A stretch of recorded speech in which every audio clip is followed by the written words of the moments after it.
Amigos do canal Portal X Esportes, essa semana uma entrevistada internacional para contar sua experiência nos Estados Unidos. Não percam essa entrevista. Venham com a gente. Amigos do canal Portal X Esportes, eu, William Goulot, estamos aqui começando mais uma entrevista. Hoje, estreando as entrevistas femininas. Uma convidada internacional.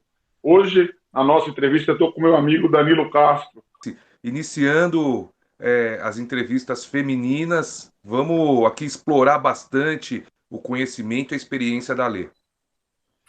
Legal.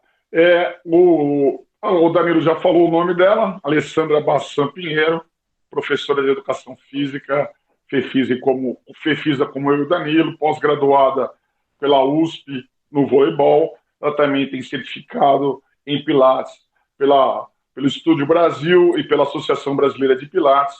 Hoje ela é empreendedora nos Estados Unidos, tem um estúdio de Pilates na cidade de Atlanta, nos Estados Unidos, vai contar um pouco dessa experiência para nós, mas também foi atleta de voleibol, também foi técnica e professora de voleibol aqui no Brasil, também trabalhou em equipes de base do Esporte Clube Pinheiros, também trabalhou na Confederação Brasileira de Estatística. É tudo isso mesmo, Alessandra? Tudo bem? Tudo bem, gente? Tudo bom com vocês? É tudo isso mesmo. Já faz um grande tempo aí que eu tô nessa carreira, desde 94. Então faz muitos anos já. Legal. A Lê de São Bernardo também, como eu e o Danilo, ela está lá hoje trabalhando, como nós falamos, nos Estados Unidos. Ale, fala um pouquinho para nós, com a sua experiência de ex-atleta de voleibol, professor e técnica, qual foi a principal diferença da cultura esportiva que você percebeu nos Estados Unidos em relação ao Brasil? A gente está aqui 4 anos, né? Nós viemos exatamente agora em agosto, fez 4 anos que a gente está aqui.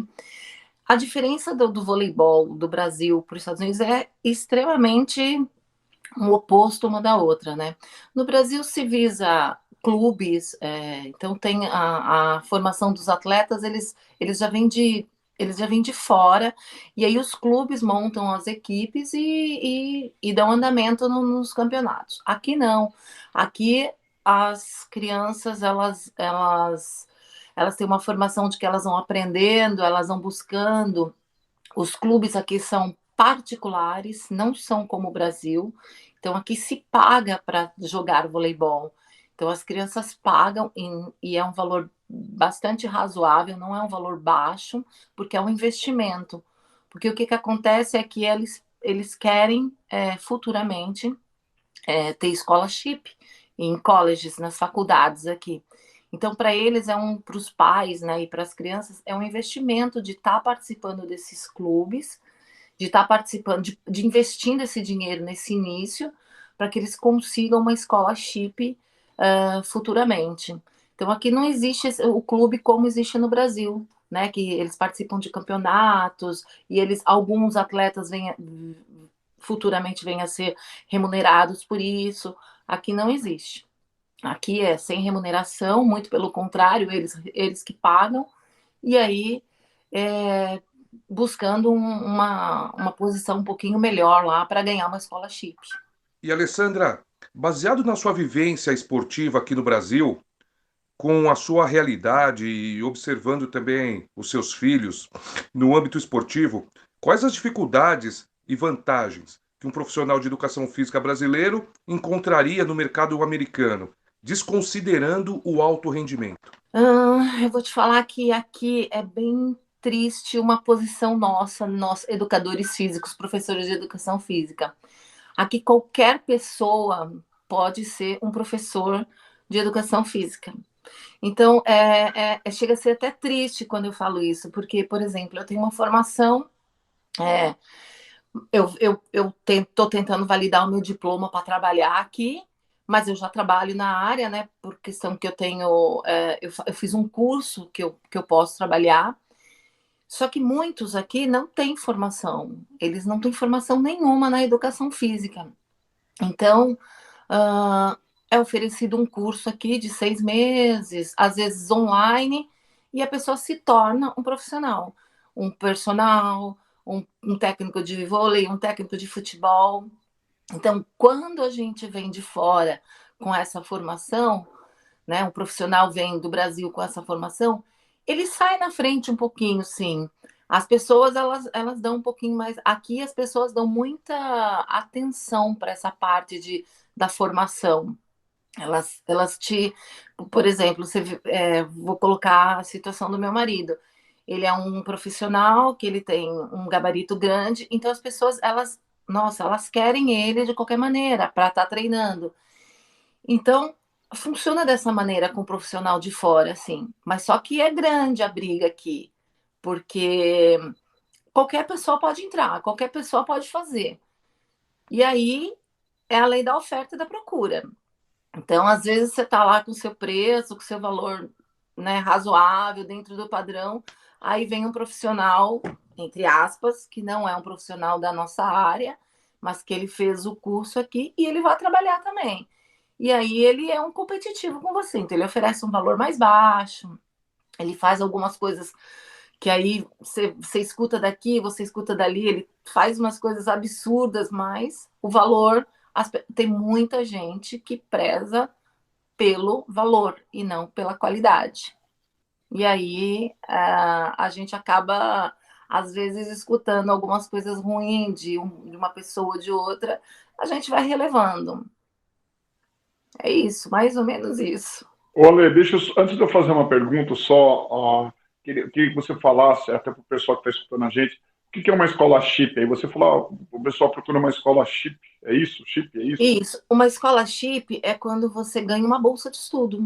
Então, o college procura o atleta, né? Porque aqui são muitas faculdades e todas as faculdades têm esse lado esportivo. Então, muitas faculdades vão buscar, eles fazem a pré-eleição, vão buscar o atleta e eles oferecem essa escola chip. Aqui, a educação, ela é cara, ela não é uma educação barata.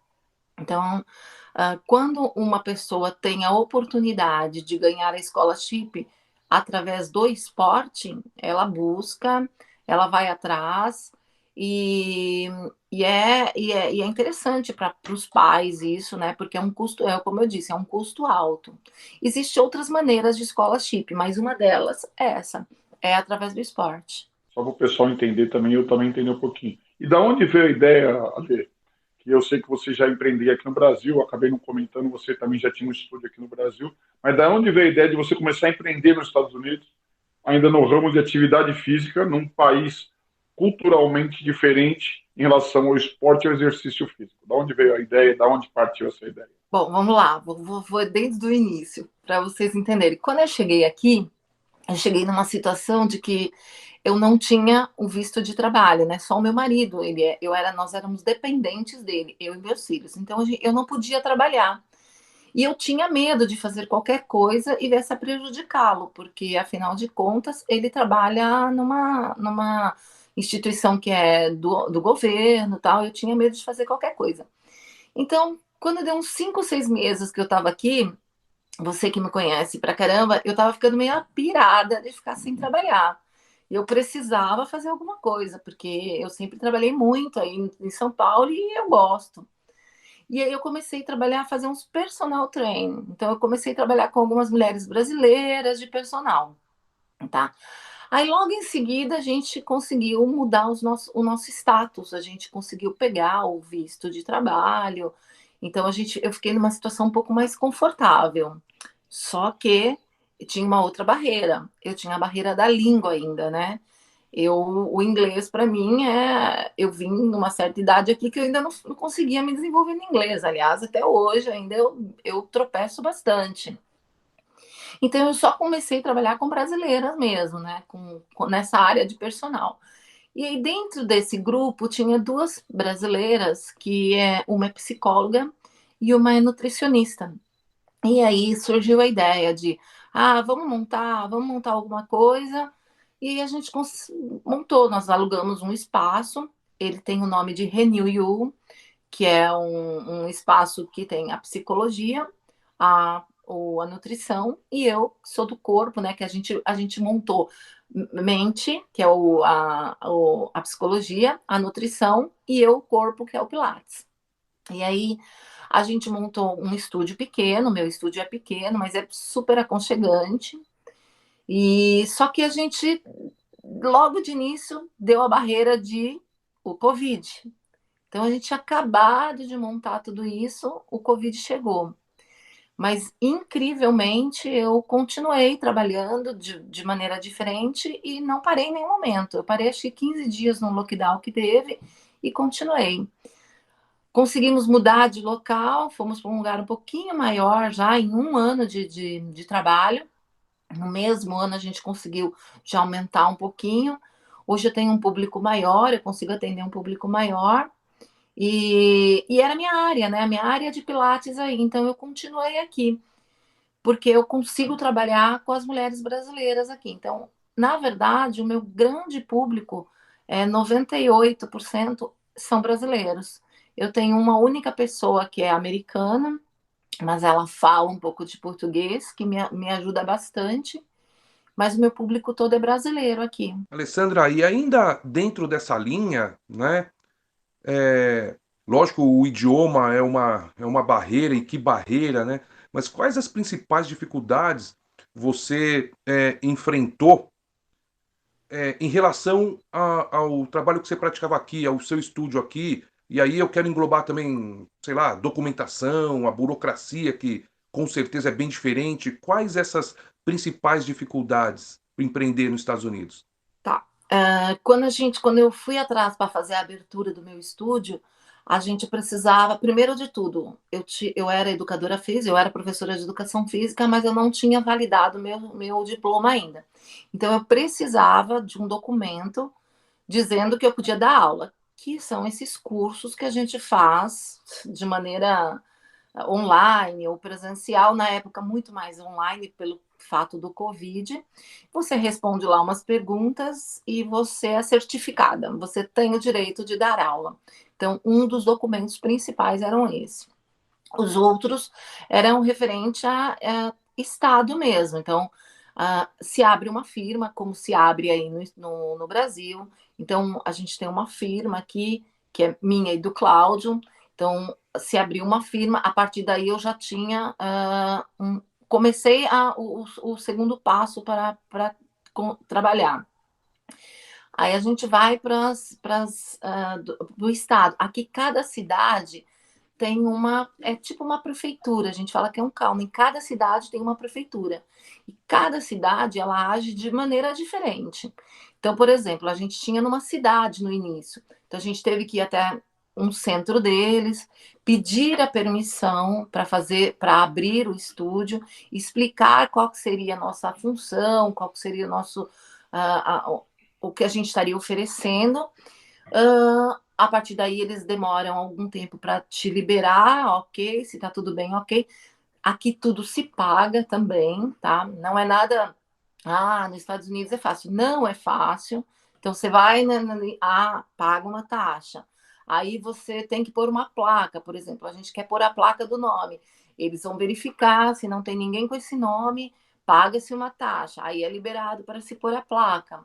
Então, é um pouco diferente daí do Brasil em relação que você vai num único lugar aí você faz para o Brasil, né? Aqui não. Quando a gente mudou de cidade, zerou tudo. Nós tivemos que começar tudo de novo. Então, nós mudamos de cidade. E a cidade que eu digo não é diferente do Brasil. Aqui o bairro, que seria o nosso aí, eu moro no bairro Irajá, no bairro Calux. Aqui não, aqui a gente chama de cidades. E as cidades vizinhas, de coisa de, às vezes, 10 minutos uma da outra, só que tem uma prefeitura diferente, um comando diferente. Então, quando a gente mudou nós mudamos de novo, que nós somos para esse que atualmente eu trabalho, a gente teve que fazer tudo de novo. Nós tivemos que fazer o pedido de novo, a solicitação de trabalhar de novo, a solicitação de colocar propaganda. Então, tudo acontece de novo. A gente é igual como no Brasil, quando a gente tem funcionários, a gente paga uma taxa maior, quando a gente não tem funcionários é um pouquinho diferente, mas eu achei a dificuldade aqui é nesse sentido, tá? E a gente tem vistorias, porque vistorias concretas e contínuas de que a todo momento entra um bombeiro lá e se tiver algo errado, ele fecha o estabelecimento. Se vier um fiscal e perguntar pela minha documentação, se tiver faltando qualquer coisa, no mesmo momento é fechado e eu tenho que providenciar. Então, é efetivo aqui essa coisa de eles ficarem em cima, de eles. É muito efetivo. Então, a gente paga por isso, né? A gente paga por tudo isso e a coisa acontece de verdade. É bem efetivo isso. Então, você tem que andar muito em cima da linha aqui. Eu brinco com todo mundo que eu falo. A gente tem que andar super certo, com medo de qualquer coisa, porque qualquer coisa que eles acham que está fora do padrão, no mesmo momento eles te bloqueiam, falam, não, isso tem que ser arrumado. Aqui a gente tem um seguro também, só para completar, então é obrigatório, por exemplo, o meu estúdio, nós temos um seguro pessoal. Então, qualquer aluno que estiver fazendo a minha aula, é, a gente adota um waiver, a gente chama de waiver, que é uma autorização que elas assinam, tá? Dizendo que elas estão cientes, que a gente não é responsável por nada, mas a gente tem que ter esse seguro para qualquer coisa que acontecer. Por exemplo, se, sei lá, cair alguma coisa no pé de uma pessoa e machucar, e ela me acionar, porque aqui é uma fábrica de processos nesse sentido, então a gente tem um seguro para isso. Então é obrigado a gente ter um seguro de pessoal para atender os alunos. Legal, né? Você vê, tem muita dificuldade, né? Às vezes a pessoa acha que é um mar de rosas, né? A gente vê, às vezes, o pessoal empreender, né? E sair da... E o empreender, tanto aí como aqui, né, Ale? A gente acaba falando, eu falo com alguns alunos nossos e algumas capacitações, que o empreendedor trabalha mais que o funcionário, né? Então, de repente, o cara que é funcionário, porque tem pessoa que não quer ser pessoa jurídica, quer só ser pessoa física, né? O Pois cara é. vai lá, o cara cumpre o horáriozinho dele lá, ganha o salário dele e vai embora. O empreendedor tem que trabalhar antes, durante e depois, né? Isso aqui e aí, né? Pelo que você está nos relatando. Ale, você já falou para nós que a maioria do seu público são brasileiros, imigrantes. Alguns estão numa situação irregular, como você falou, estão no processo aí. Como você administra essa tensão diária delas, né, em relação ao green card e também em relação à fiscalização, obviamente. E você falar nessa mesma pergunta, eu sei que, né, recentemente a gente conversou que você conseguiu o seu green card, como foi o processo e essa relação diária de conviver até sair o green card? Vamos lá. O meu público ele é a maioria brasileiros e olha só que interessante. A maioria do meu público elas são houses cleans, elas são que elas limpam casas. Eu tenho algumas que fazem depilação, um ramo, um leque um pouquinho maior, mas a maioria eu quase tenho, acho que 80% do meu público são houses cleans. E assim, é muito triste a situação delas. A gente fala, é tão difícil, né? Porque muita gente não tem noção do que se passa com a vida das pessoas aqui. A única situação que elas podem vir a ser legalizadas, a maioria delas, dessas minhas alunas, não têm documentação. E a única maneira que hoje elas podem ser documentadas é casando com um americano, tá? Não existe outra opção. Elas já estão fora do status há tempo, elas vieram como turista, passaram. Então, assim, olha, eu vou dizer que é muito triste a situação delas. O que é legal na aula de Pilates ali, né? Eu puxando um pouquinho para o meu lado. É É lógico. que a gente tem uma aula de Pilates e como a gente faz num grupo de até 2 pessoas, existe muita conversa. Então, assim, eu brinco que chama uma pilaterapia, porque além de fazer o Pilates, é um momento que elas estão ali, é um momento de relaxar, de elas contarem. Então, eu falo que eu sei todos os trâmites de como acontece tudo aqui. Eu brinco que eu chego em casa e falo, nossa, você não tem noção, para meu marido, você não tem noção como que isso acontece. Nossa, é uma coisa absurda. Porque aqui é uma fábrica, tem uma fábrica de um casamento por detrás. exatamente por essa questão, porque é o único jeito que elas conseguiriam essa documentação. Então, a tristeza toda é que elas vivem num momento de apreensão a todo momento. Então, assim, a apreensão delas é diária, porque elas têm que tirar carta. Aqui tem que se ter um carro para se trabalhar, não existe ônibus, o transporte público aqui, ele é muito pequeno, né? Ele abrange poucas cidades e poucos lugares, então você tem que ter carro. Só que a Geórgia é um estado que ela não permite que a pessoa que não esteja legal tenha carta. É um dos estados. Então é muito difícil. O que tem que acontecer? Todos eles saem daqui, vão tirar carta nas cidades que eles chamam cidades santuárias, que liberam a carta. Então elas vão tirar a carta na Califórnia, Nova York, vão para outros lugares tirar a carta. Só que tem um agravante. O agravante é que quando elas chegam aqui com a carta aqui, quando um guarda para elas por algum motivo, quando ele vê que a carta é de outro lugar, ele automaticamente ele já sabe que elas são ilegais. Então tem alguns guardas que na boa, sabe? Tipo, ok, segue em paz, vai tranquilo. Tem alguns que já. A gente teve um caso a semana retrasada de uma aluna minha que eu morri de dó. Na frente do meu estúdio, o guarda parou ela e ela cometeu um erro lá.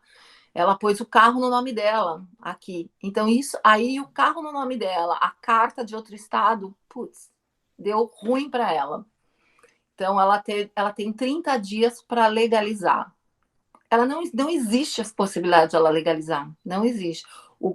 Ou seja, não aconteceu nada com ela em relação à imigração, porque o guarda foi tranquilo, mas ele deu 30 dias para legalizar. Então, é uma situação bastante desconfortável aqui, vou falar. É uma situação que eu convivo com elas, eu vejo qual agonia é. Em relação a nós, a minha família, o que aconteceu? A gente veio numa situação super confortável, né, com visto de trabalho, e, claro, só com a coisa de eu não poder trabalhar por eu ser dependente no início.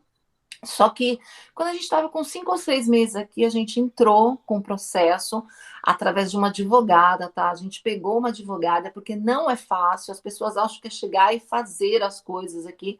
Não é assim. A gente entrou com um processo com uma advogada para mudar esse status nosso. E aí, em 3 meses, a gente recebeu a carteira, que é uma carteirinha que chama-se Work Permit, que permitia eu trabalhar, eu e meus filhos, a viajar, a sair fora do país e a ter o Security Social, que é o nosso CPF no Brasil. Então, com isso, eu conseguia já a ter uma vida um pouco mais normal, de fazer o que eu quisesse, de trabalhar onde eu quisesse, ok. E aí, o processo continuou, que é o processo do Green Card. Ele demorou um ano e meio, mais ou menos, para acontecer. E as pessoas também não têm noção que tem um custo altíssimo isso, não é barato, é um custo alto, tá? É um custo que você paga pela permissão, aí depois você paga para fazer todos os processos, fora taxas e do governo, tem os honorários de advogado, claro. E um ano e meio a gente foi marcada uma entrevista para que nós viéssemos a ser aprovados ou não no Green Card. Mas isso aconteceu em janeiro e nós estávamos com Covid, exatamente na semana da entrevista. E foi bem triste, porque nós ficamos super apreensivos, porque é um processo demorado, mas nós tivemos que realmente desmarcar e esperar para uma remarcação deles, que está ainda muito lento esse processo, porque por conta do Covid e por conta de o contingente de pessoas que estão trabalhando. A gente escuta que aqui muitas pessoas foram mandadas embora nessa época. Então, o número de funcionários diminuiu. Então, o número de processos está mais lento, tudo está mais lento. Mas a gente estava aguardando, e de repente, faz aqui um mês, mais ou menos, nós recebemos um comunicado que o nosso green card tinha sido aprovado, e em uma semana depois chegou o green card. Então, nós fomos eles tiraram a entrevista da gente. Acredito que eles verificaram a nossa documentação e nós não precisamos mais fazer a entrevista. E foi bem legal, porque a gente, é o que eu disse, por mais que a gente estivesse aí numa situação confortável de legalidade, mas o green card é uma segurança, né, pra gente, de estar aqui no país. Minha filha, o ano que vem, vai para o college, então com o green card ela tem algumas possibilidades maiores. Então, para a gente foi bem legal, mas não é fácil. As pessoas acham que é só vir aqui para os Estados Unidos e falar: eu quero trabalhar, arruma um emprego aí. Durante 6 meses, ela fica legal. Após isso, ela saiu do status de turismo, ela perde status e ela não tem outra possibilidade de ter status a não ser casando. Não tem jeito. É muito difícil, mas muitos não sabem. Para vocês terem noção, nem americanos sabem dessa situação. Nem os americanos sabem. Ah, que legal, Ale. E seguindo ainda essa linha, né? O que você poderia sugerir e até recomendar para nossa audiência, quem está assistindo a gente aí ou escutando, que pretende imigrar para os Estados Unidos e trabalhar com esporte ou atividade física de uma forma geral? Ah, isso é legal, porque assim, existe a possibilidade de vir sim, tá? Não é, não existe a possibilidade que não tem. Não, existe. Ou aqui nós já temos bastante clubes, né, que trabalham com esporte, que é esses clubes que as pessoas montam, onde elas cobram para que as crianças, como eu falei no início, elas terem as aulas, terem os treinamentos e seguirem. Esses clubes, eles pedem, eles têm a possibilidade de entrar em contato com os profissionais de qualquer lugar do país e oferecer um visto de trabalho. Se eu não me engano, é um visto de trabalho de 6 meses que ela oferece. A pessoa pode vir durante 6 meses, ela trabalhar legalmente, ter todos os direitos que qualquer outro cidadão tem, não cidadão americano, mas que residente tem. E eu acho que ela só tem que voltar, eu acho, não tenho certeza, ela tem que voltar depois desses 6 meses para o Brasil ou para seu país de origem. E essa renovação pode acontecer até 3 vezes. Ou seja, tem quase aí 18 meses que ela pode trabalhar nessa situação. E dentro desse processo, ela pode, se ela tiver um currículo, entrar com o processo de green card. Então, isso está tudo dentro da legalidade. Isso, ela não fica fora, né, do status dela, e é super legal. E tem campo para isso. Outra maneira é ela vir como estudante. Então, tem muitas escolas aqui, ou de inglês, ou escolas mesmo de formação, que fornece o visto de estudante. Então, ela pode vir, ela precisa estudar, tá? Não é só pegar o visto, ela vai ter que fazer uma carga horária de estudo, mas ela tem uma carga horária que ela pode trabalhar. E aí também, nem estando aqui dentro desse processo, ela pode começar a procurar uma legalização, que é a busca do green card.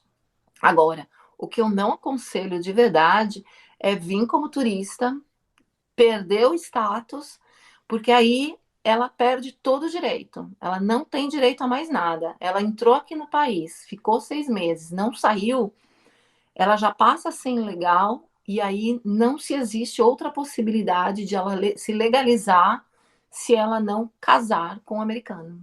Infelizmente, é a única maneira. Legal, Ale. Só estamos aí chegando praticamente no nosso final. Tá muito legal esse bate-papo, essa informação que você está passando para nós aí, uma visão profissional, uma visão, né? Você tem a visão como empreendedora também, um pouco do alto rendimento devido ao seu marido. Mas eu queria agora que você falasse, assim, só para a gente entender um pouco, uma visão de mãe, né?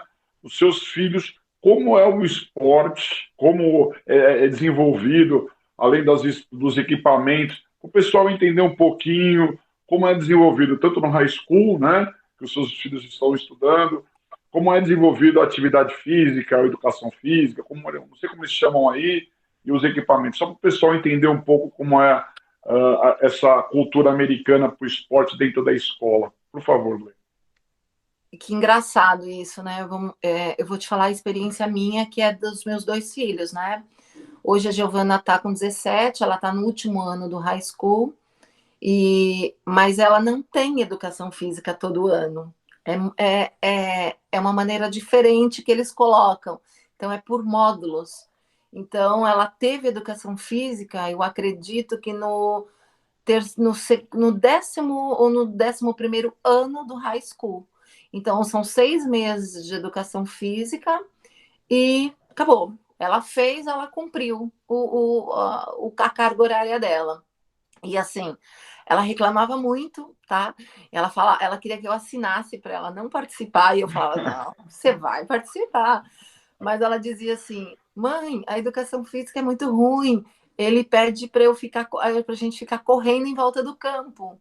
Então, não é uma educação física direcionada, sabe? É uma educação física meia. É, poxa, é só para ter. Não é uma coisa. Não é como a nossa educação física. A nossa educação física, por mais precária que seja no Brasil, ela é muito mais direcionada e muito mais bem dirigida que aqui.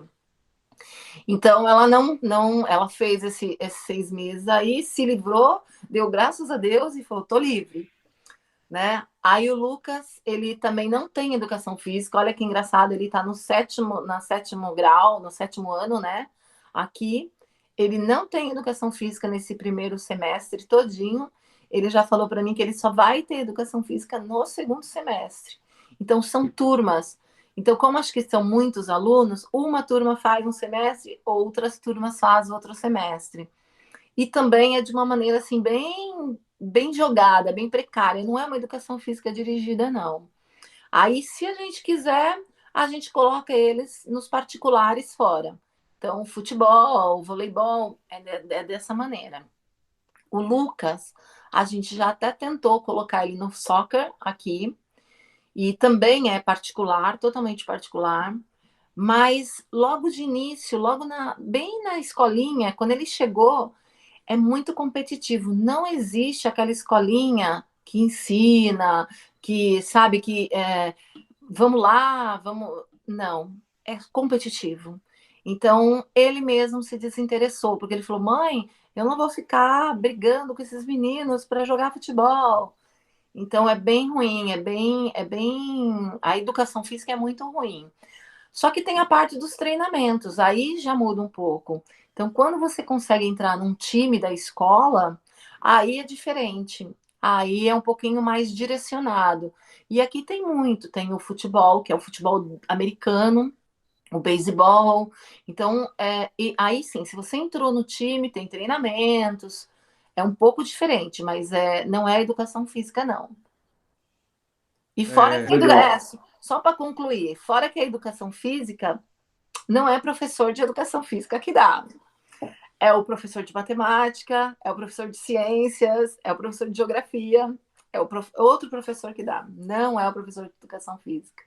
Bom, Ale, dentro dessa sua resposta, eu queria uma opinião mais hiper pessoal, né? Você está vivendo aí, trabalhando, atividade física. É, eu tenho a minha opinião, mas eu queria muito escutar a sua de quem vive o dia a dia norte-americano. Por que, dentro disso tudo que você falou, os Estados Unidos acaba sendo uma potência esportiva, né? Nós somos fefis, nós três aqui. Então a gente, pô, estudou precocidade no esporte, mas mesmo assim, você falou beisebol, futebol americano, nós temos o basquete, hóquei no gelo aí, que vocês devem ter bastante, quer dizer, atletismo, ginástica, é uma potência esportiva, mesmo se a gente for pegar o nosso estudo, e nós somos da mesma faculdade, a gente tendo alguns pontos que a gente até, de repente, criticaria, né? Que é o treinamento já direcionado para meninos de 10 anos de idade, já competindo, vou falar do basquete, que é onde eu milito mais. Na sua visão, por que, mesmo assim, os Estados Unidos é uma potência esportiva? Cara, acho que só tem uma resposta: educação. Cara, então é assim, ó. Não existe nenhum atleta que não tenha formação numa faculdade. Não existe um atleta que veio do nada e falou, eu quero ser atleta, e entrou. Não existe. Então, para mim, é educação. Por mais que não tenha essa educação física, essa formação, porque eu, como vocês, eu acredito que a formação vem dos pequenininhos. A gente tem que. Educação física é muito importante para o desenvolvimento das crianças. Não estou dizendo treinamento, porque eu sou contra o treinamento precoce. O William sabe disso mais do que nunca. Eu estou dizendo sobre o introduzi-los na educação física. Então, assim, para mim é importante, mesmo não tendo essa introdução legal aqui, mas existe a consciência dos pais de buscar. Por quê? Porque existe um bem maior, que é o tentar uma escola chip, tentar um futuro melhor. Então, é muito engraçado. Aqui tem muitos parques, para você ter noção, parques abertos, e parques maravilhosos, que tem campo de futebol, campo de soccer, campo de basquete, campo de tênis, que você pode usufruir a todo momento. Se você for após o período, porque o período escolar aqui vai até umas 4 horas da tarde, 4h30, de manhã, todas as crianças estão na escola. Não existe funcionamento de clubes, de qualquer outra coisa na parte da manhã, porque não tem crianças para isso. Elas estão todas da escola.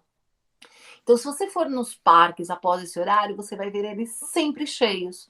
Sempre as crianças treinando, jogando, pais fazendo os times. Então, a cultura do americano é essa, de estar colocando eles em atividade, todos, sabe?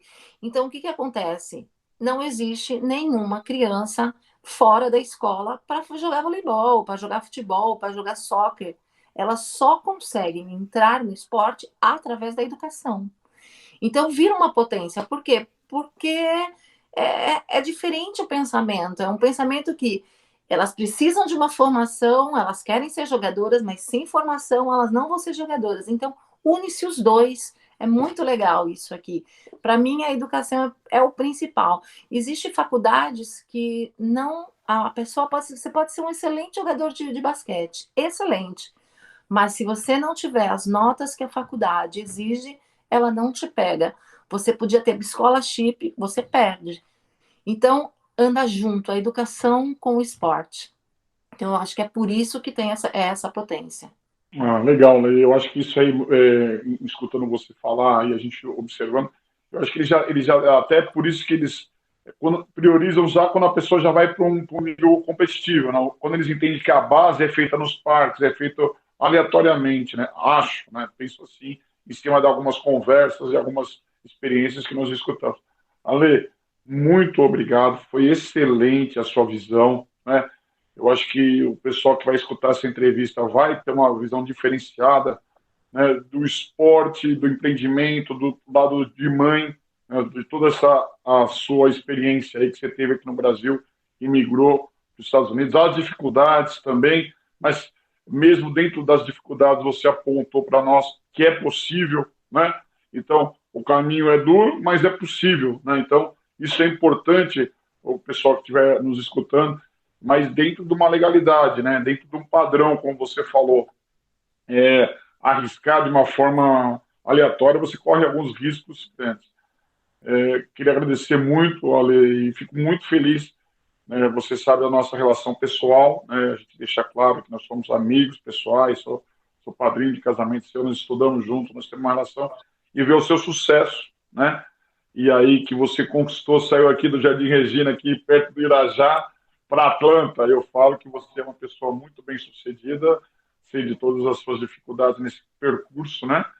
E eu fico muito feliz. E também que você atendeu a gente prontamente. Nós conversamos ontem, no máximo, não sei se foi ontem ou segunda. Você já falou, não, amanhã, 8h30, tal, aqui, tá. Fiz você acordar um pouquinho mais cedo que o normal, mas tá, normal. Muito obrigado ali pela entrevista, foi sensacional. Obrigado, minha querida. Não, eu que agradeço vocês dois.